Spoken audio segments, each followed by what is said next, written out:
Okay, graphing inequalities into variables. We are going to skip down to this part. We'll talk about the top part in class. Example, y is less than or equal to 2x minus 3.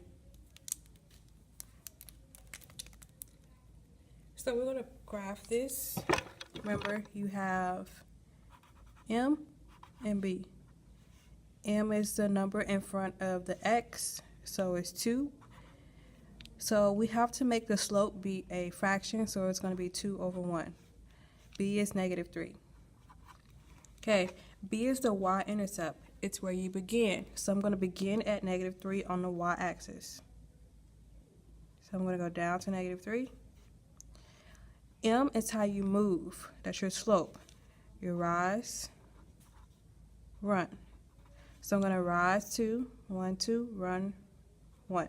Remember, you always run to the right until you run out of room. Then you're going to go in the opposite direction.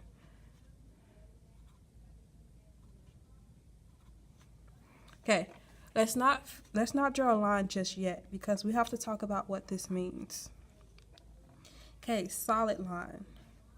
If you have a line under it, you're gonna create a solid line. So this is called the equal to line. So this is less than or equal to, greater than or equal to. You use a solid line for this one.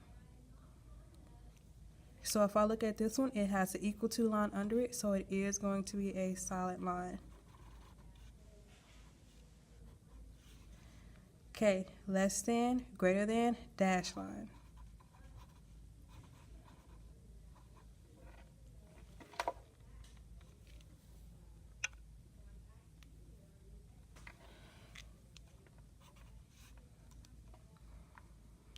Okay, if it's less than or equal to, we're going to shade below.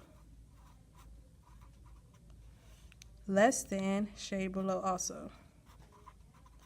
Greater than or equal to, or greater than, we're going to shade above.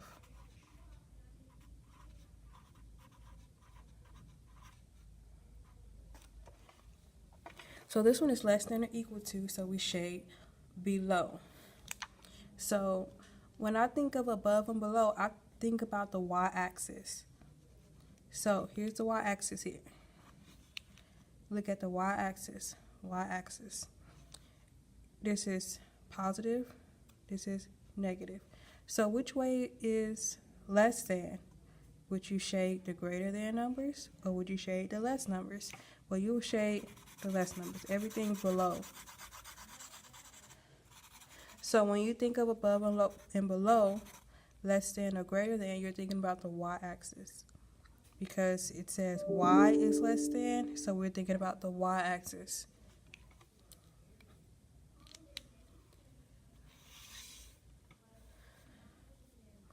Okay, let's look at this example. This one is x is greater than negative 5.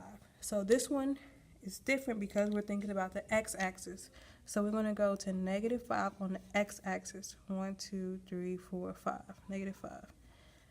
Now, there's no y in this equation, so this is going to be a vertical line. Okay, so it's greater than, so it's going to be dashed. And we're going to shade above, but if I have a vertical line, there's no above and below. So think about these numbers. You have negative numbers are this way, positive numbers are this way. So which one would be greater than, the negative numbers or the positive numbers? Well, the positive numbers.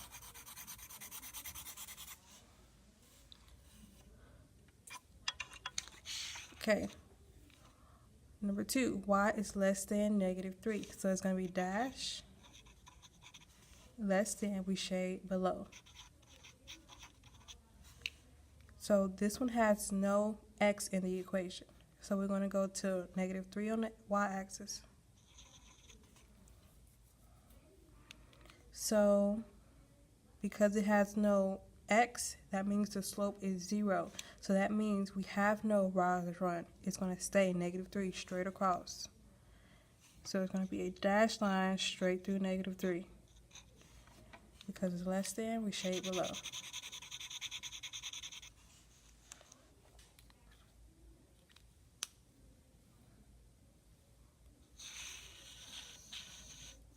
Okay, number 3. This one is not in slope-intercept form, so we have to solve for y. So I'm going to move the x by subtracting 3x. So I have 6y is greater than negative 3x plus 18. Then I'm going to divide by 6. So I have y is greater than, simplify if you can, negative 3 divided by 6 would be negative 1/2. 18 divided by 6 would be 3.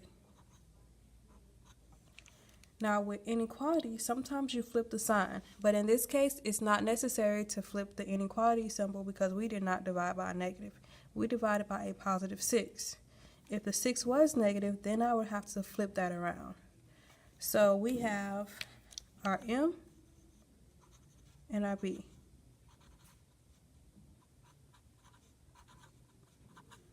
So my b is 3, up 3, 1, 2, 3 on the y-axis.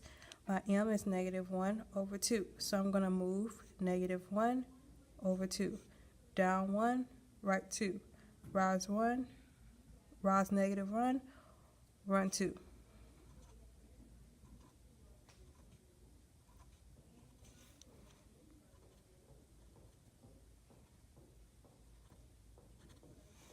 Okay, so my symbol is greater than, not equal to, so it's going to be a dash line. Shade above. Remember, y, this is above, below.